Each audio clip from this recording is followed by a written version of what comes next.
आज हम हस्तरेखा से जमकुंडली बनाने का जो प्रोसेस है उसको हम विस्तार से, अर्थात जो 0 से स्टार्ट करके आपको डेट ऑफ बर्थ और टाइम तक लेके चलेंगे।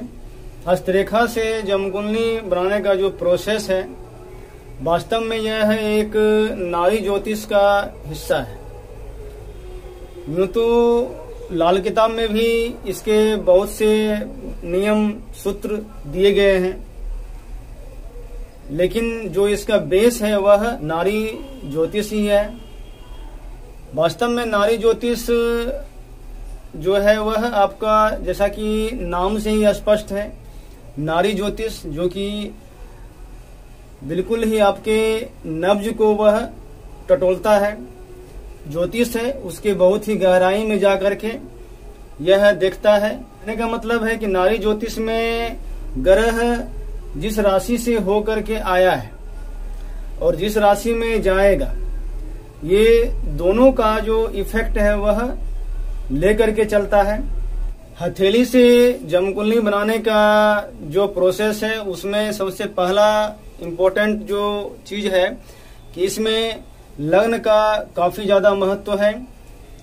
लग्न का निर्धारण करने का 3-4 विधि है। पहला तो यह है कि जो हमारा अंगूठा है, थंब है, यहाँ से हम लग्न का निर्धारण करते हैं। दूसरा सूत्र है कि हथेली में कहीं भी अगर कोई राशि का चिन्ह अगर आपको मिल जाए, से एग्जाम्पल के रूप में अगर हथेली में लीजिए कि जो मिथुन राशि है उसका सिंबल आपको चंद्र पर्वत पर मिल गया, तो चंद्र का पर्वत है हमारे कुंडली का चौथा खाना है।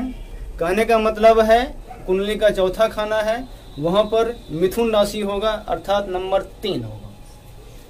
तो जो हमारा जमकुंडली का चौथा खाना है, यहाँ पर अगर हम नंबर 3 लिखते हैं तो इसके हिसाब से अगर हम चौथे स्थान में 3 नंबर लिखने के बाद इस कुंडली के खाके को अगर हम पूरी तरह से क्रमबद्ध रूप से अगर पूरा करते हैं, यहाँ पे 3 है, यहाँ पे 4 है, यहाँ 5, 6, 7, 8, 9, 10, 11, 12, यहाँ पर आपका मीन लग्न आता है। तो यहाँ पे आपका मीन लग्न आ गया। यहाँ 3 है तो ये 4 होगा, यहाँ 5 होगा, ये 6 होगा, ये 7 होगा, 8 होगा, 9 होगा, 10 होगा, 11 होगा, 12 होगा, 1 होगा, 2 होगा। इस तरह से ये मीन लग्न यहाँ पर आ जाता है। एक ये प्रोसेस है जो कि अगर हथेली में कहीं भी अगर आपको कोई राशि मिल जाता है तो उससे आप लग्न की राशि की पहचान कर सकते हैं। पहला प्रोसेस है कि उसके अंगूठे से, थंब के निशान से। उसके बाद तीसरा तरीका है कि जो हमारा सन लाइन है, सूर्य का रेखा है, उससे भी हम लग्न राशि की पहचान कर सकते हैं। लेकिन उसके लिए सूर्य राशि के साथ साथ जो सूर्य का जो खाना नंबर है वह भी आपको निकालना होगा। जैसे हथेली में सूर्य का जो राशि है उसको हम अनामिका उंगली के पोर से भी निकालते हैं, सूर्य रेखा से भी निकालते हैं।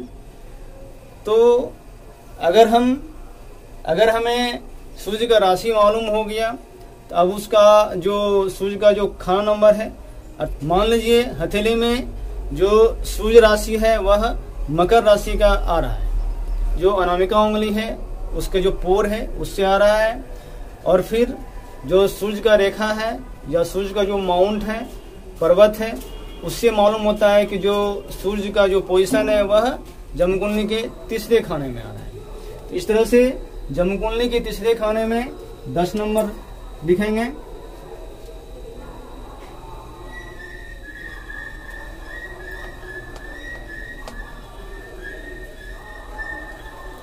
और यहाँ पर सूर्य का पोजीशन भी आ गया।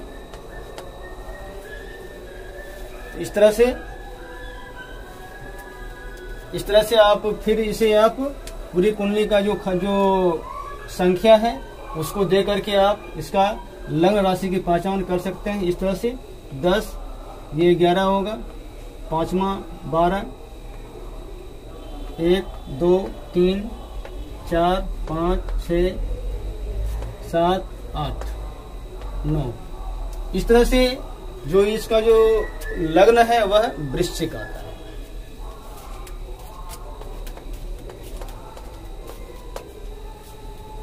इस तरह से जो इसका लग्न है वह वृश्चिक राशि का हुआ।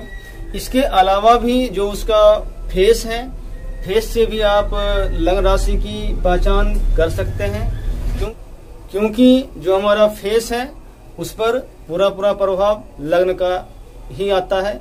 यहाँ पर चंद्र राशि की बात हम नहीं कर रहे हैं। लग्न जो फेस है उस पे सिर्फ लग्न राशि और उसके नवमांश का ही प्रभाव पड़ता है। चंद्र राशि का कोई प्रभाव फेस पर नहीं पड़ता है। इसका संबंध केवल मन, चंद्र राशि है जो हमारा जन्म राशि है, उसका प्रभाव हमारे सिर्फ मन मस्तिष्क पर पड़ता है। उसका संबंध शरीर से नहीं है, उसका संबंध हमारे मन से है। इस तरह से जो है 3-4 प्रोसेस है, उससे आप लग्न राशि की पहचान कर सकते हैं। इसके अलावा भी जो लग्न का राशि है उसको आप निकाल सकते हैं। ठीक ऐसे ही जैसे जो सूर्य का राशि और जो सूर्य का भाव पोजीशन है उसके हिसाब से अगर बृहस्पति का जो भाव पोजीशन है अगर वह आप हथेली से निकाल रहे हैं, हमारा जो हथेली है इस पे जो 3-3 पोर हैं, इसका निशान ये हमें राशि बतलाता है। और जो हथेली का जो माउंट है, जो पर्वत है, ये हमारा भाव पोजीशन अर्थात जन्मकुंडली का खान नंबर बतलाता है। तो हथेली के माउंट से और रेखा से, रेखा का झुकाव से उसे आप जो ग्रह का जो पोजीशन है वह किस खाने में है यह आप निकाल सकते हैं। और जो उंगली का पोर है, प्रत्येक उंगली में 3 पोर हैं, तो इससे आप उसका जन्म राशि निकालते हैं। राशि नंबर और कुंडली का खान नंबर दोनों अलग अलग चीज है। ठीक ऐसे ही जैसे सूर्य का जो राशि है वह अनामिका उंगली से हम निकालते हैं, तो ठीक वैसे ही जो शनि का राशि है अर्थात जब हमारा जन्म हुआ था उस समय शनि किस राशि में था, इसे हम हथेली में मध्यमा उंगली से के पोर से निकालेंगे। और जब हमारा जन्म हुआ था उस समय बृहस्पति का उसमें बृहस्पति किस राशि में था, इसका निर्धारण जो है वह जन्मकुंडली के तर्जनी उंगली से होगा। इस तरह से आप किसी भी ग्रह का राशि और खान नंबर निकाल करके लग्न राशि का निर्धारण कर सकते हैं। सूर्य की राशि का निर्धारण अनामिका उंगली से, बृहस्पति का निर्धारण तर्जनी से, शनि का निर्धारण मध्यमा उंगली से, और फिर जो हमारा कनिष्ठा उंगली है इससे हम बुध का निर्धारण नहीं करते हैं। जो हमारा सबसे छोटी उंगली है कनिष्ठा है, इससे हम इसका जो पोर है इससे हम चंद्रमा की राशि निकालते हैं, इससे बुध की राशि को नहीं निकाला जाता है। ये बात आपको ध्यान रखना जरूरी है। यहाँ हम प्रत्येक ग्रह की राशि की बात कर रहे हैं, ना कि खाना नंबर की। अब अगर खाने नंबर पे अगर आते हैं तो हमारा जो हथेली है वह जो पर्वत है उसको देखना है, और हथेली में जो रेखा है उसको देखना है। जो हथेली का पर्वत का झुकाव है उसको देखना है। हथेली का जो उंगली है, उंगली का जो झुकाव है उसको देखना है। पर्वतों का उभार को देखना है। और लाइन जो है, हथेली में जो लाइन है वह कहाँ से शुरू होता है, कहाँ पे अंत होता है, इसका भी ध्यान रखना है। हथेली में कोई रेखा जहाँ पर मोटी है वह रेखा का स्टार्टिंग पॉइंट है, और जहाँ पर रेखा पतली होते जा रही है रेखा का अंत पॉइंट है, वह रेखा का अंतिम बिंदु है। इसलिए कहाँ से स्टार्ट हुआ, कहाँ अंत हुआ, इसका भी ध्यान रखना आपको बहुत जरूरी है। हथेली में राशि और खाना नंबर का एक अलग से वीडियो हमने बनाए हुए हैं, जाके आप जो हमारा चैनल है वहाँ उसमें प्लेलिस्ट में जाकर के देख सकते हैं। वहाँ पर एस्ट्रोपॉमस्टी का अर्थात जो हस्तरेखा से जमकुंडली बनाने का जो वीडियो है, ढेर सारा वीडियो है, वहाँ पर आप देख सकते हैं। तो इस तरह से सबसे पहले जो लग्न है अगर वो फिक्स हो जाता है तो फिर एक हथेली का जो कुंडली का जो एक खाका है वह तैयार हो जाता है। इस तरह से जब हम लग्न राशि की सटीक पहचान कर लेते हैं तो फिर आती है ग्रह को जमकुंडली के खाने में बैठाने की। बृहस्पति कहाँ पे है, शनि कहाँ पे है, ये सब जो ग्रह का पोजीशन है इसको हम कहाँ पर प्लेसमेंट देते हैं और किस तरह से देते हैं उसको हम आगे देखते हैं। मान लीजिए हथेली को देख करके जो फेस है उसको देख करके आपने सिंह लगने की पहचान कर ली, तो इस तरह से सिंह लगने का जो कुंडली है वह तैयार हो गया, सारे खाने में राशि नंबर आ गया। तो अब आती है कि जो कुंडली है उसमें ग्रहों को, जो प्रत्येक जो ग्रह है उसको हम कैसे स्थापित करें। तो सबसे पहले आप सूर्य से शुरुआत करें। जो अनामिका उंगली है अगर उससे आप सूर्य का राशि निकाल लेते हैं तो किसी भी ग्रह से शुरुआत कर सकते हैं। सबसे हम पहले सूर्य का प्लेसमेंट लेते हैं कि सूर्य का जो राशि है और या फिर सूर्य का जो खाना नंबर है उसको हम निकालते हैं। सूर्य के खाना नंबर या फिर राशि को निकालने का भी 2-3 प्रोसेस है। कहने का मतलब है कि जितना आप ज्यादा प्रोसेस को जानते हैं उतना ही आप सटीक रूप से आसानी से आप सूर्य का या जो प्रत्येक ग्रह है उसका प्लेसमेंट आप दे पाएंगे। अगर सूर्य का राशि अगर आप निकाल लेते हैं तो सूर्य को जो भी राशि निकल के आता है उस राशि में यहाँ पर 7 राशि लिखा हुआ है, 12 का 12 राशि लिखा हुआ है। जो राशि निकल करके आएगा तो राशि में उस खाना नंबर में जो सूर्य का स्थान है वह आप दे देंगे। इसके अलावा जो हथेली का सूर्य का पर्वत है, जो सूर्य का रेखा है, उससे आप जो सूर्य का पोजीशन है उसको आप निकाल लेते हैं। तो यह भी एक बहुत ही अच्छा तरीका है कि आप सूर्य का जो स्थान है वह जमकुंडली में दे देंगे। तो चाहे उसका राशि मालूम हो या ना हो। कहने का मतलब है कि जो उंगली है वहां से हम किसी भी ग्रह का राशि की पहचान करेंगे और जो हथेली है उस पर जो रेखा है और जो पर्वत है, माउंट है, उससे हम उसका खाना नंबर को बताएंगे।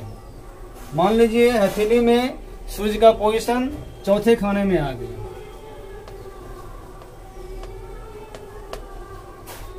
अब जाहिर सी बात है कि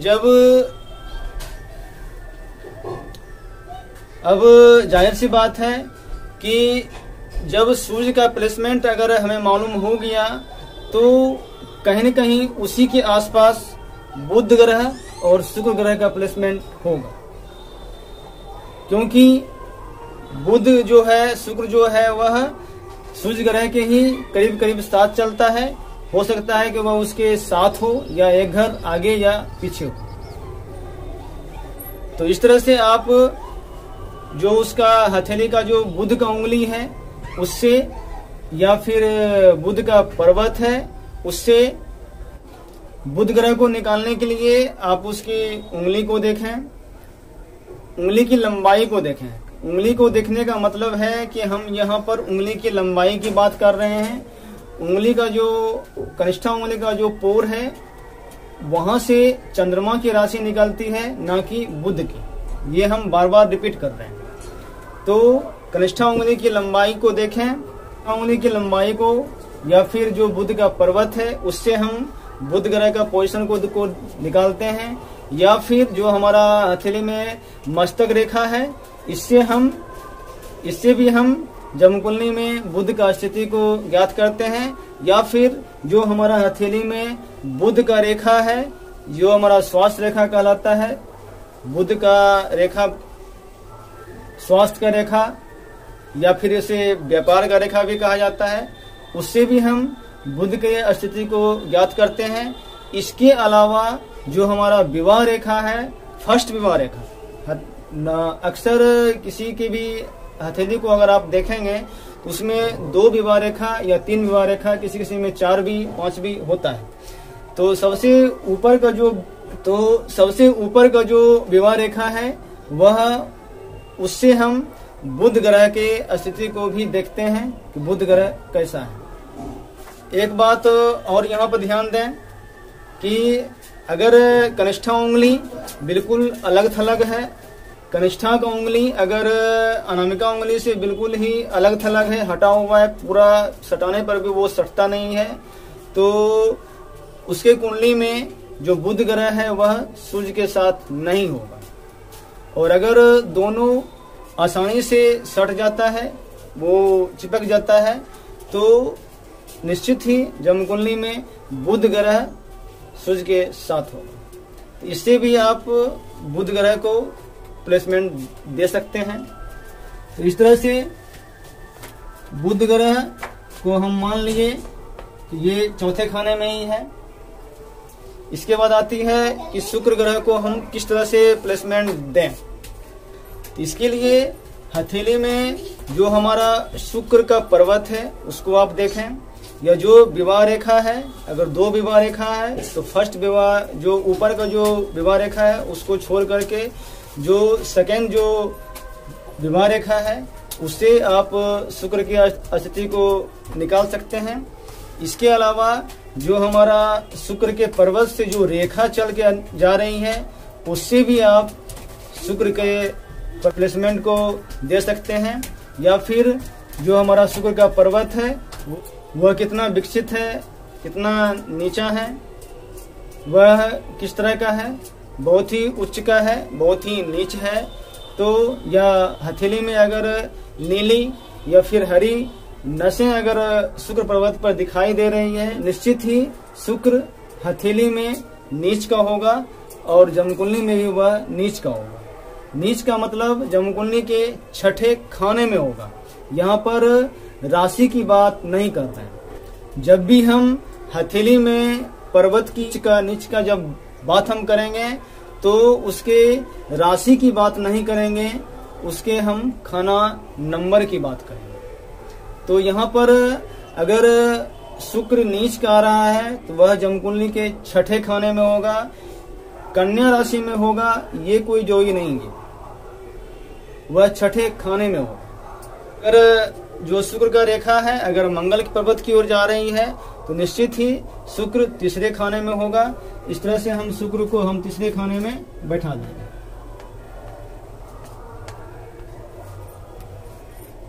उसके बाद जो कनिष्ठा उंगली है उसके पोर से चंद्रमा का राशि निकालना है। चंद्रमा की राशि निकालने का और भी प्रोसेस है, उसकी चर्चा भी हम यहाँ पर कर देते हैं। जो हमारा हथेली का जो हृदय रेखा है, हार्ट लाइन है, वह भी चंद्रमा को बतलाता है। जो हथेली में जो हमारा चंद्र का पर्वत है वह भी चंद्रमा को बतलाता है कि हमारे जन्मकुंडली में चंद्रमा कैसा है। इसके अलावा जो हमारे अंगूठे पर यव अर्थात जो जौ का निशान होता है वह भी बतलाता है। इसके अलावा जो उंगली है, चारों उंगली के जो पोर हैं उस पर जो निशान जो आ रहा है, चाहे वह यव का हो चाहे वह आधा हाफ यव जिसे बोल सकते हैं, तो यव है या फिर वो हाफ यव है, तो उससे भी आप जन्मकुंडली में चंद्रमा के पोजीशन को आप निकाल सकते हैं। तो इस तरह से अगर यहाँ पर सिर्फ हम एक प्रैक्टिकल कुंडली को ले रहे हैं और जब ये कुंडली का में ग्रहों का स्थिति तैयार हो जाएगा तो उससे हम जो डेट ऑफ बर्थ है, टाइम है, वहां तक हम निकाल के आपको दिखाएंगे।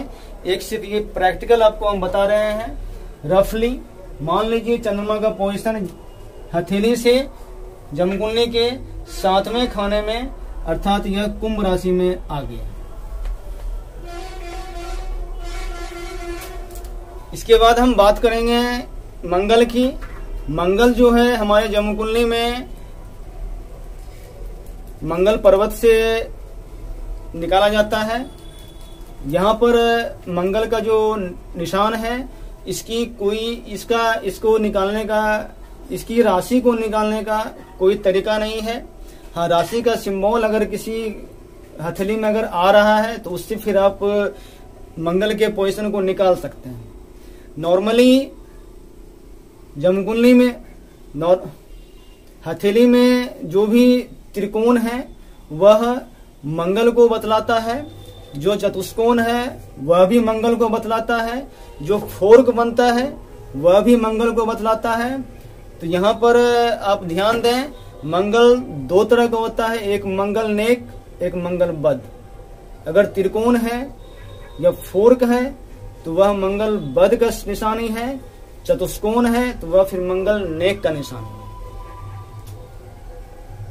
आप लोग YouTube पर बहुत से पामस्ट्री का जो वीडियो है आप देखे होंगे कि त्रिकोण को बहुत ही बढ़ा चढ़कर, बहुत ही जो त्रिकोण है उसको, त्रिभुज है उसको बढ़ा चढ़ा करके बहुत ही अच्छा जो सिम्टम है उसे कहा गया है। लेकिन लाल किताब की दृष्टि में कि जो त्रिकोण है, त्रिभुज है या फोर्क है वह मंगल बद की निशानी है, और जो चतुष्कोण है वह मंगल नेक है। अर्थात जो चतुर्भुज है वह अच्छा है और जो त्रिभुज है, फोर्क है, वह खराब मंगल को शो करता है। तो यहाँ पर हम खराब मंगल और अच्छा मंगल की चर्चा नहीं कर रहे हैं, सिर्फ मंगल का प्लेसमेंट को हम देख रहे हैं। तो त्रिकोण से, चतुष्कोण से या फोर्क से, या फिर जो हमारा मंगल का पर्वत है, उच्च मंगल ये हो गया आपका, उच्च मंगल चंद्रमा के ठीक ऊपर, और जो निम्न का मंगल है जो शुक्र के ठीक ऊपर। तो ये दोनों के पर्वत से या फिर जो रेखा है उससे आप मंगल के प्लेसमेंट को आप दे देंगे। तो मान लीजिए जनरली सूर्य अगर बुध के साथ में है तो मंगल नेक ही होता है, अगर चंद्रमा भी अच्छा है तो वह मंगल नेक ही होगा। और जैसे ही सूर्य शनि का कॉम्बिनेशन होगा, मंगल का बुध के कॉम्बिनेशन में आएगा तो फिर मंगल बद होगा। यह मंगल का पोजीशन अगर त्रिकोण या चतुष्कोण जो भी हो, या मंगल का कोई भी सिंबल हो, उसका अगर निशान अगर हथेली के, जमकुंडली के 5वें खाने में अगर आ गया तो उसे हम 5वें खाने में स्थापित कर देंगे।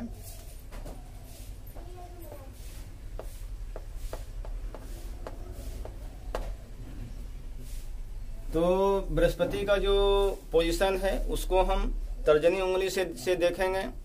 तर्जनी उंगली की लंबाई, तर्जनी उंगली का जो पोर है वहां से बृहस्पति का जो राशि है वह निकलेगा। अर्थात जब आपका जन्म हुआ था उस समय बृहस्पति किस राशि में था, इससे जो तर्जनी का जो फर्स्ट पोर है वहां पर जो निशान है, बृहस्पति आपके जन्म के समय किस राशि में था। तो इस तरह से इसके अलावा बृहस्पति के पोजीशन को देखने के लिए आप उसके बृहस्पति के जो पर्वत हैं उसको देखें। जो हथेली में भाग रेखा है, जो भाग रेखा चल रही है, अर्थात जो मणिबंध के ऊपर से जो भाग रेखा चलती है वह हमारा बृहस्पति का पोजीशन बतलाता है। इसके अलावा बृहस्पति का जो पर्वत है उसको भी आप देखें, वह बहुत ही ज्यादा उन्नत है। अगर नॉर्मल है तो इसका मतलब है कि बृहस्पति अपने घर में होगा। अगर बहुत ज्यादा उन्नत है, उच्च है, तो वह चौथे खाने में होगा, क्योंकि चौथे खाने में बृहस्पति उच्च का होता है। अगर बृहस्पति काफी दबा हुआ हो, 8वें खाने में होगा। इस तरह से बृहस्पति के पोजीशन को हम देखते हैं। मान लीजिए हथेली में बृहस्पति जो है वह जन्मकुंडली के 12वें खाने में आ रहा है।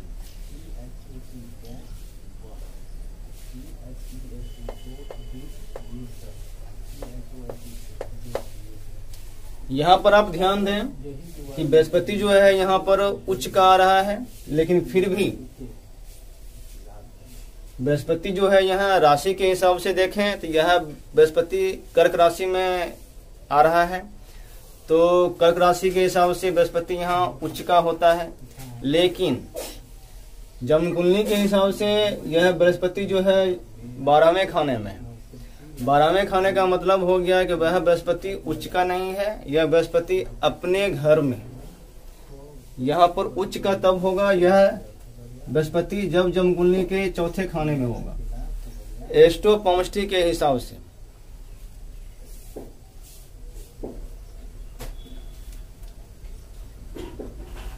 इसलिए जन्म कुंडली में बृहस्पति उच्च में भी अगर है, अगर वह 8वें खाने में है तो वह बृहस्पति उच्च का हथेली पर शो नहीं करेगा, अर्थात जो हथेली में बृहस्पति का जो पर्वत है वह उच्च का नहीं होगा, वह बहुत ही दबा हुआ होगा। अगर धनु लग्न का कुंडली है तो बृहस्पति अष्टम खाने में उच्च का होगा, लेकिन बृहस्पति अगर अष्टम खाने में है तो वह उसकी हथेली में उच्च का शो नहीं करेगा, उसकी हथेली में बृहस्पति दबा हुआ होगा। तो कहने का मतलब है कि जो हमारा हस्तरेखा है उसका पूरा प्रभाव जो ग्रह है उससे निकल करके आता है। इसलिए जन्म कुंडली का जो बेस्ट पोजीशन है वह हाथ की रेखाओं से स्पष्ट होता है। जन्म कुंडली में हथेली से हम कैसे जानेंगे कि शनि कौन से खाने में है? तो शनि के पोजीशन को निकालने के लिए बहुत से तरीके हैं। जो शनि का उंगली है, अर्थात जो हमारा हथेली का मध्यमा का जो उंगली है, मध्यमा उंगली का जो पोर है, उसका प्रिंट से आप देख सकते हैं कि शनि कौन से राशि में। अर्थात जब आपका जन्म हुआ था तो उस समय शनि जिस राशि में था उसका जो निर्धारण है वह आप अपने हथेली के मध्यमा उंगली से कर सकते हैं, मध्यमा उंगली के फर्स्ट पोर से। इसके अलावा जो शनि का जो उंगली है, मध्यमा का जो उंगली है, उसका आप शेप साइज लंबाई से भी शनि कैसा है ये आप देख सकते हैं। इसके अलावा जो शनि का जो पर्वत है इसके अलावा जो मध्यमा उंगली के ठीक नीचे जो शनि का पर्वत है उससे आप शनि के स्थिति को ज्ञात कर सकते हैं। इसके अलावा भी जो हमारा उम्र रेखा है, जीवन रेखा है, लाइफ लाइन है, वो भी शनि को बतलाता है। अर्थात जो हमारा लाइफ लाइन है इससे भी हम शनि के पोजीशन को कुंडली में इसका पता हम लगाते हैं। तो मान लीजिए वह हथेली से जन्म कुंडली के फर्स्ट खाने में आ रहा है, या फिर जो मध्यमा का उंगली हमने देखा तो उस पर जो शनि का जो राशि है वह सिंह राशि आ रहा है, तो हम शनि को सिंह राशि में स्थापित कर देंगे। कहने का मतलब है कि आप जितने तरीके से आप शनि को पोजीशन को निकाल सकते हैं उतना ही आप अच्छे परिणाम तक पहुंच पाएंगे। अगर उंगली से अगर शनि सिंह राशि में भी आ गया और जो हथेली का जो पर्वत है, माउंट है, या फिर शनि का जो रेखा है, या फिर जो जीवन रेखा है, उससे भी आप मालूम कर लिए कि शनि फर्स्ट खाने में ही है, तो फिर आप एक्यूरेट पोजीशन पर आ गए कि शनि का जो पोजीशन है वह जन्म कुंडली के फर्स्ट खाने में ही होगा। इस तरह से हम सब सारे ग्रहों को प्लेसमेंट देने के बाद बात आती है राहु और केतु। तो राहु केतु का कोई ना ही रेखा है ना ही कोई सिंबल है, फिर भी इसका एक जनरल जो तरीका है कि आप हथेली में अगर बिल्कुल ही साफ सुथरा है, हथेली में किसी भी तरह का जो ऐसी हथेली में जन्म कुंडली में राहु का जो पोजीशन है वह जन्म कुंडली के तीसरे खाने में या फिर छठे खाने में, और केतु का पोजीशन 9वें खाने और या फिर 12वें खाने में होगा। अगर बहुत ज्यादा आड़ा तिरछा लाइन आ रहा है तो फिर जमकुंडली के फर्स्ट खाने, तो राहु केतु का जो स्थिति है जमकुंडली के पहले खाने, सातवें खाने, या फिर चौथे खाने, या फिर दसम खाने में होगा। इसके अलावा जो राहु का जो संकेत है, तिल भी आता है, और फिर जो जाल है, आधा तिरछा जो लाइन होता है, जाल टाइप का, ग्रिल जिसे बोलते हैं, तो उससे भी हम राहु का अनुमान लगाते हैं। और जो केतु है वह हमारा झंडा है, या फिर ई का सिंबल, या फिर डब्लू का सिंबल, या फिर फ्लैग का सिंबल। तो इस तरह से हम केतु के पोजीशन को या फिर राहु के पोजीशन को, दोनों में से कोई भी अगर एक पोजीशन अगर हथेली में निकल के आ रहा है तो उसको स्थापित करने के बाद राहु का अगर आ गया तो केतु का खुद ब खुद आ जाएगा। अगर केतु का अगर पोजीशन आपको हथेली में मिल गया तो फिर राहु का पोजीशन भी आसानी से मिल जाएगा। तो इस तरह से अगर हथेली में राहु का जो पोजीशन है वह सूर्य पर्वत पर आ रहा है तो जाहिर है कि जमकुंडली में राहु का जो पोजीशन है वह जमकुंडली के पहले खाने में होगा।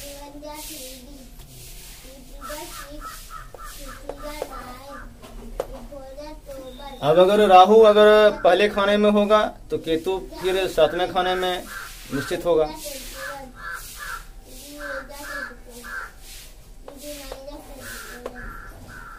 इस तरह से जब हम सारे ग्रहों को जमकुंडली में स्थान दे देते हैं तो फिर बात आती है कि उसके जो टाइम कैलकुलेशन है उसको हम कैसे करेंगे। तो टाइम कैलकुलेशन करने के लिए सबसे पहले आप इसके बृहस्पति को देखें और शनि को देखें। तो जो बृहस्पति का जो एज है इसके टाइम को निकालने के लिए सबसे पहले आप जो बृहस्पति का जो पोजीशन है उसको देखें। यहाँ पर बृहस्पति कर्क राशि में है और अभी का जो गोचर है बृहस्पति का वह मीन राशि में चल रहा है। बिल्कुल ही मैथमेटिकल है और जो ग्रहों का जो गोचर है उस पर यह पूर्णतः आधारित है। यह कोई चमत्कारिक काम नहीं है। बृहस्पति अभी मीन राशि में चल रहा है, कहने का मतलब है कि यहाँ पर बृहस्पति जो है वह मीन राशि में चल रहा है।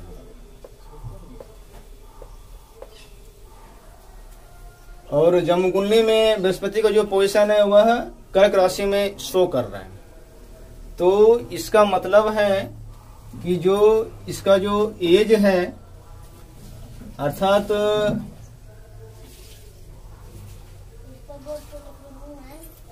इसका जो कम से कम जो एज जो है, न्यूनतम जो एज होना चाहिए, अभी एक साल में बृहस्पति का जो गोचर है वह एक राशि पर एक साल रहता है, लगभग 12 से 13 महीने के आसपास रहता है, बकरी के साथ भी अगर काउंटिंग करते हैं तो फिर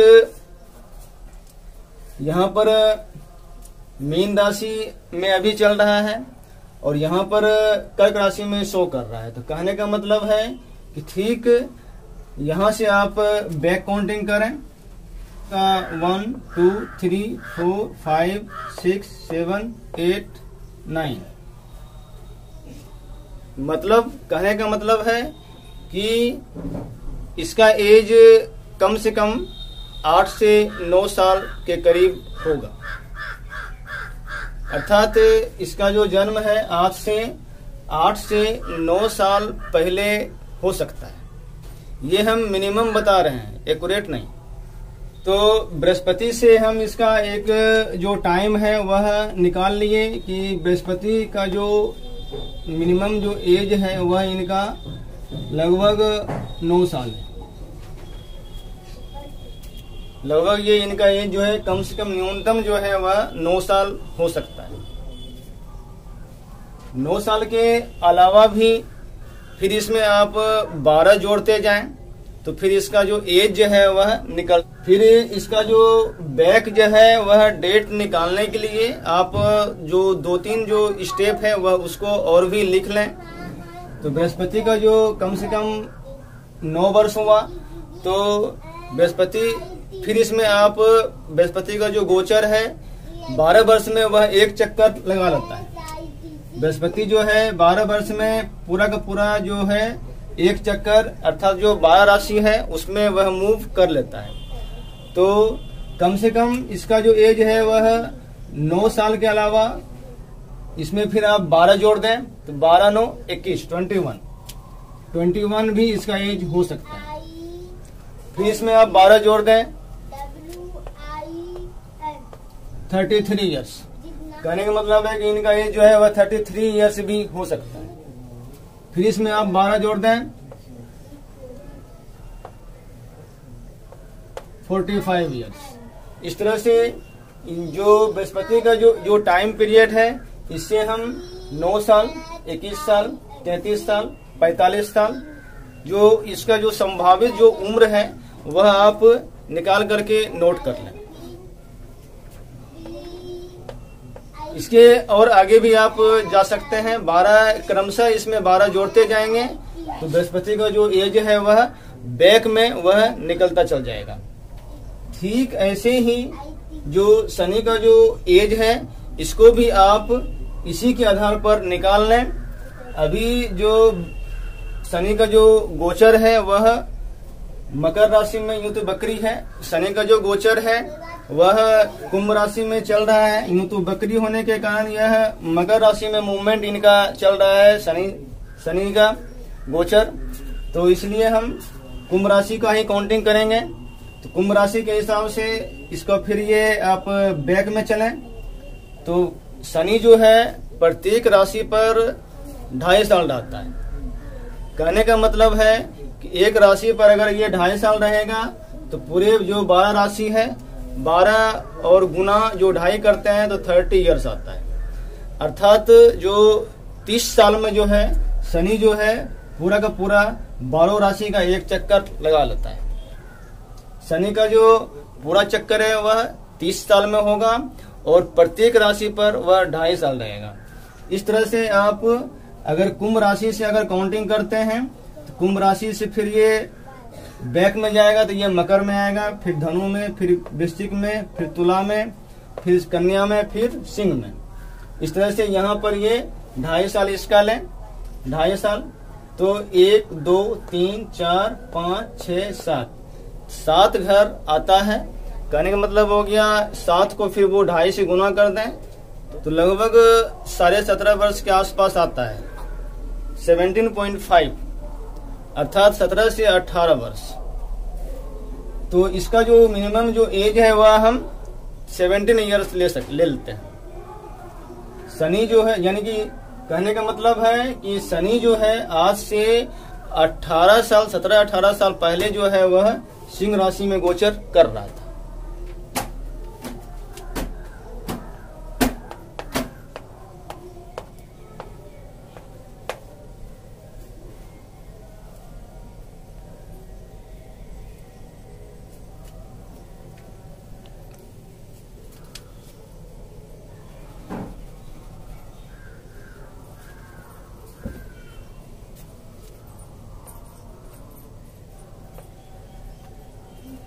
तो कहने का मतलब है कि आज से ठीक 17 वर्ष पहले जो है वह शनि का जो गोचर है वह सिंह राशि में चल रहा था।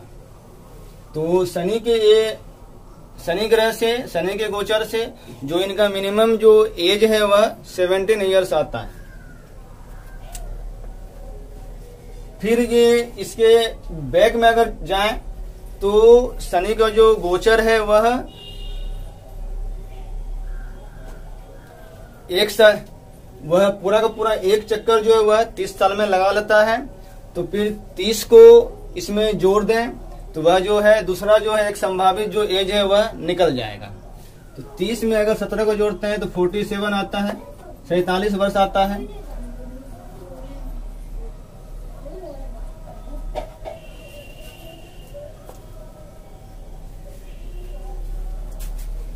फिर इसको अगर बैक चलते हैं तो लगभग 47 में 30 को आप ऐड करते जाएं तो यह लगभग आपका 77 आएगा।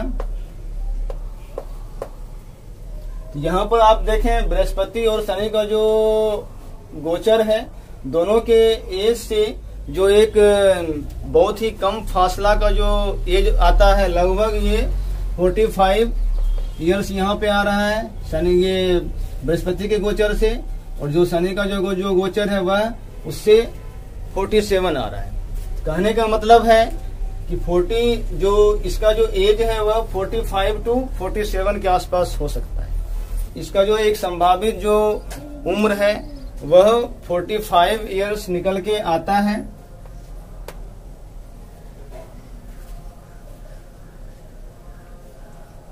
तो यहाँ पर आप ध्यान दें, सिर्फ शनि और बृहस्पति के राशि से या फिर उसका जो भी प्लेसमेंट आप देने के बाद उसके आप एज को निकाल सकते हैं।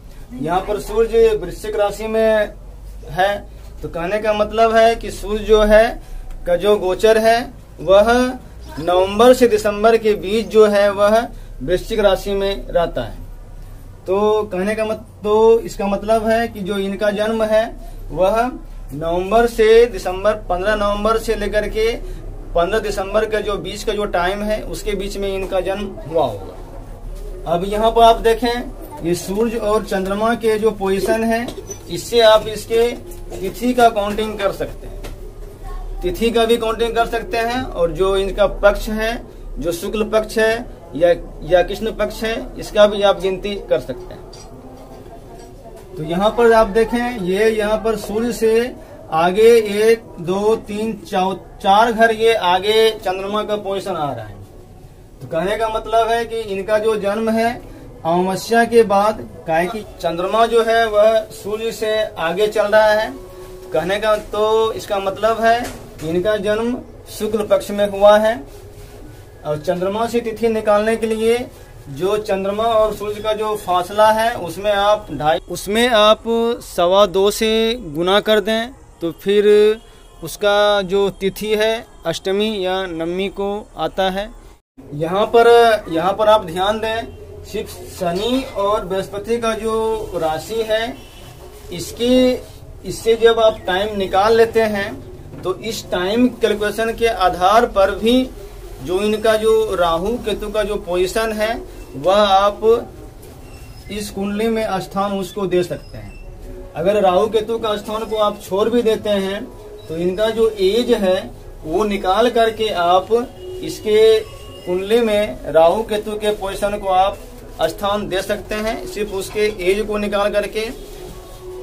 क्योंकि राहु जो है वह, राहु केतु का जो गोचर है वह 18 महीने में एक राशि पर रहता है, तो पूरा का पूरा जो 12 राशि है उस पे जो पूरा जो गोचर होगा वह 18 साल में एक चक्कर होता है। राहु का जो गोचर है वह अभी मेष राशि में चल रहा है। तो यहाँ से आप गिनती करेंगे, राहु यहाँ पर जमकुंडली में सिंह राशि में शो कर रहा है, और अभी जो वर्तमान जो राहु का गोचर है वह मेष राशि में, और जो केतु का गोचर है वह तुला राशि में चल रहा है। तो राहु का जो मेष राशि में गोचर है इससे आप इसका जो परफेक्ट एज है इसको निर्धारण आप कर सकते हैं। राहु जब भी चलता है तो उल्टे क्रम में चलता है, कहने क्रम में होता है, क्योंकि वह हमेशा बकरी ही होता है। तो राहु जो है वह मिथुन से वृष में, वृष से मेष में, मेष से मीन में, मीन से कुंभ में, इस तरह से राहु का गोचर होगा। तो इसके आधार पर हम अभी राहु का जो गोचर है वह यहाँ पर मेष में चल रहा है, और यहाँ जमकुंडली में राहु का जो पोजीशन है वह सिंह राशि में शो कर रहा है।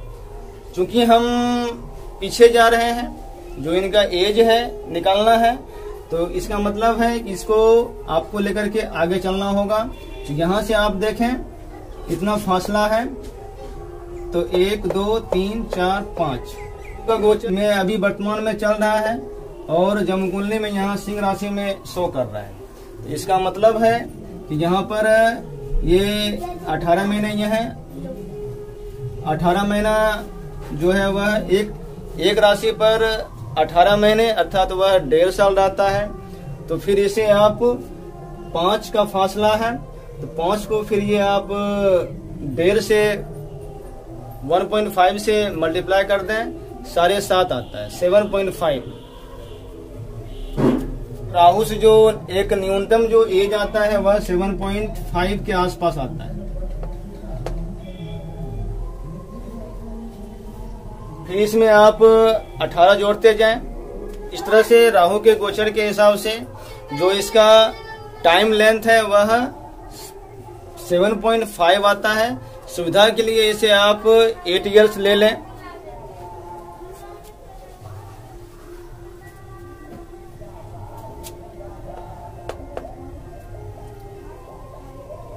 चूंकि राहु का जो मूवमेंट है वह 12 राशि पर वह 18 साल में हो जाता है, तो फिर इसमें आप 18 जोड़ते जाएं।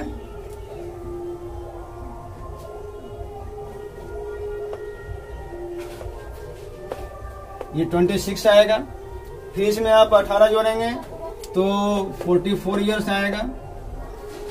इस तरह से आप इसका जो बैक जो एज है वह आप निकाल सकते हैं। अब यहाँ पर देखें, बृहस्पति का एज और फिर शनि का एज, फिर राहु का एज, तीनों की एज को अगर आप एक कॉमन अगर लेके चलते हैं तो लगभग ये आपका इसमें 45 शो करता है, इसमें 47 शो करता है, इसमें 44 शो आ रहा है। कहने का मतलब है कि इसका जो परफेक्ट जो एज है वह 44 के आसपास होना चाहिए। इस तरह से बृहस्पति और जो शनि का जो एज है, बृहस्पति और शनि के जो राशि है उससे आप उसका संभावित एज निकाल सकते हैं। और अगर उसमें आप राहु को भी अगर शामिल कर लेते हैं तो उसका फिर ये परफेक्ट एज आप निकाल सकते हैं। फिर सूर्य के राशि से उसका जन्म का जो महीना है वह आप निकाल लें, और जो चंद्रमा का जो राशि है उससे आप उसका तिथि निकाल लें। शेष काम जो भी बचता है उसको आप जो जमकुंडली का सॉफ्टवेयर है उसमें डाटा फीड कर करके एक आप उसके टाइम एक्यूरेट निकाल सकते हैं। अब रही बात इसका जो लग्न का, तो इसके बाद आप इसके जन्म के समय को देखें।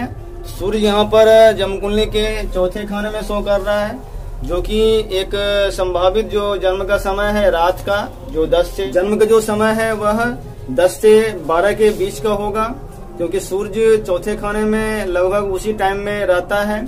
बिल्कुल ही परफेक्ट राइट टाइम निकालने के लिए या तो आप उसके फेस से लग्न का और नवमांश का जानकारी प्राप्त कर लें, या अगर अंगूठे से जो उसका डिग्री है वह अगर आप निकाल लेते हैं तो फिर उसके अंगूठे से अगर उसके डिग्री को, अर्थात जो लग्न जो है वह कितने डिग्री पर है उसका अगर आप निर्धारण कर लेते हैं तो फिर बिल्कुल ही परफेक्ट टाइम आप निकाल लेंगे। और अगर नवमांश की भी जानकारी अगर आपको है, एक लग्न राशि में 9 नवमांश होते हैं, तो उसके आधार पर आप टाइम कैलकुलेशन कर सकते हैं।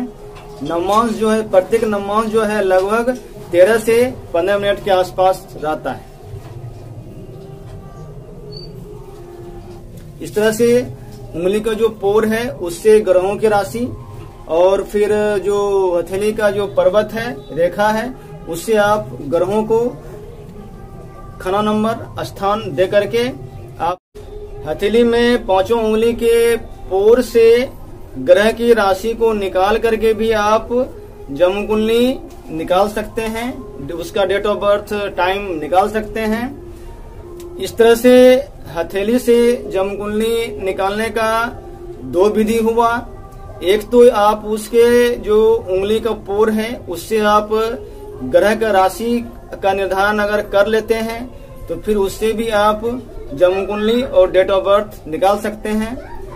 या फिर अगर राशि आप नहीं निकालते हैं तो उसके हथेली के जो पर्वत है, माउंट है, और जो उसका रेखा है, उससे आप ग्रहों को जो खाना नंबर है उसको दे करके आप उसके डेट ऑफ बर्थ और टाइम को निकाल सकते हैं। इसके अलावा जो इनका फेस है उससे भी जमकुंडली को आप निकाल सकते हैं, जिसका हम एक अलग से वीडियो लेकर के आएंगे।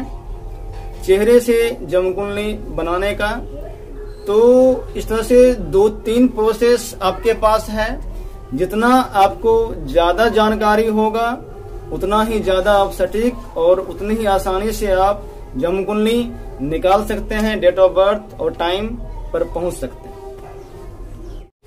हथेली में 5 उंगली के पोर से ग्रह की राशि को निकाल करके भी आप जन्म कुंडली निकाल सकते हैं, उसका डेट ऑफ बर्थ टाइम निकाल सकते हैं।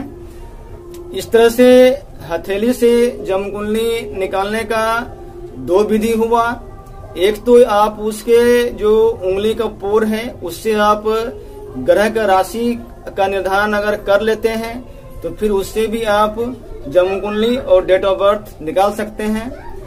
या फिर अगर राशि आप नहीं निकालते हैं तो उसके हथेली के जो पर्वत है, माउंट है, और जो उसका रेखा है उससे आप ग्रहों को जो खाना नंबर है उसको दे करके आप उसके डेट ऑफ बर्थ और टाइम को निकाल सकते हैं। इसके अलावा जो इनका फेस है उससे भी जन्म कुंडली को आप निकाल सकते हैं, जिसका हम एक अलग से वीडियो लेकर के आएंगे चेहरे से जन्म कुंडली बनाने का।